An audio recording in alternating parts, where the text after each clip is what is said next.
So, Mike, we're clear on your release plan, yeah? Yes. A deft observation of life on the fringes.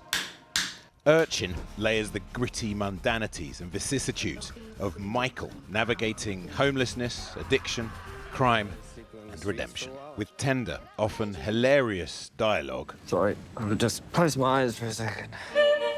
Amid a dreamy, magical realism. Each decision is yours. The themes: power, personal responsibility, and the system. A barnstorming directorial debut informed by Dickinson's own experience, who's volunteered for years at a homeless shelter.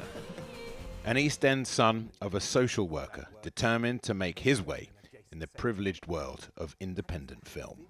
Do you, having grown up here, have a sense of frustration that people do fall out of the system? The story, I guess, comes as a result of me feeling helpless and wanting to support a certain cause but not knowing how, and then feeling confused and caring about addiction, trauma, homelessness. We talk about people falling between the cracks, and we can look to the institution and we can say there's failures. I also just want to, praise those individuals working in those fields, whether it's prison reform, probation, restorative justice. They're in underfunded sectors, and my dad's a social worker. He's someone who's trying hard to make change, but there's certain barriers that you come up against that are above an individual's control. I mean, that's why we kept bringing it back to Mike and his battle with it. But I don't think that there's straight, simple answers to this, as we know.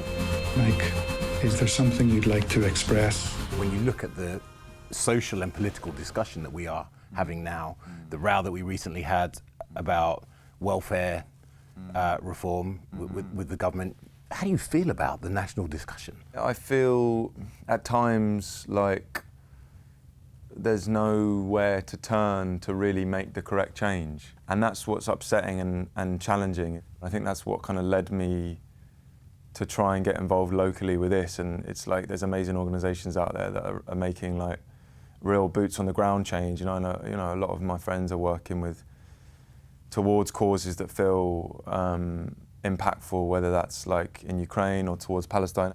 It's hard to know where to start with change and know where to start with support. But the film does have a political backbone, and I think it's clear where I come from in that sense and where I stand on things. Do you think the flip side of this argument is what leads some people towards simple answers that are offered by the likes of reform? I think people are looking for meaning and searching for identity in the wrong places, and people are ill-informed, people are misled, people are angry, people are feeling let down, people are feeling divided, and so it feels like they search for that in all the wrong areas. So what role does art have in that? I think art can penetrate people. I think film specifically can open up perspectives if done correctly, if people are open enough. It can create conversation, it can interrogate. And then do you feel more power as a director when doing that? Because this is to some extent a change for you, right? Yeah, it's a change. I don't know if power is the word. I mean, like enjoyment's maybe a better word. Or maybe more creative freedom to... Yeah, more responsibility.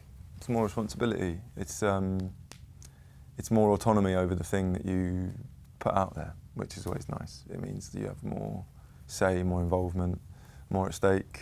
What's at stake for you? Well, it's further to fall, You can't blame anyone else if it's bad. Yeah, I've got a chef role in a hotel. Enjoy Yourself, it's one of the best hotels in London, so... Is it? When so much of the industry is dominated by Hollywood, what is it like trying to get an art house, magic realism, dealing with the issues of homelessness and addiction, very kind of British vernacular?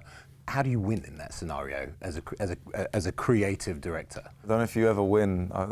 You just try and make it through. I mean, constantly convincing people why you're the person to make the film, what the film is a real exercise in... It feels like sales because you're having to convince people of what it is.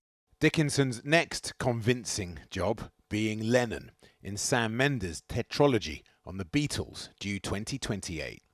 Even higher stakes, playing a national treasure. How's your Scouse accent? The modern Scouse is so different. Is there like a dialogue coach to really get you back to how Lennon was speaking then? Yeah, of course, yeah. You're going to give us a blast? Absolutely not. No.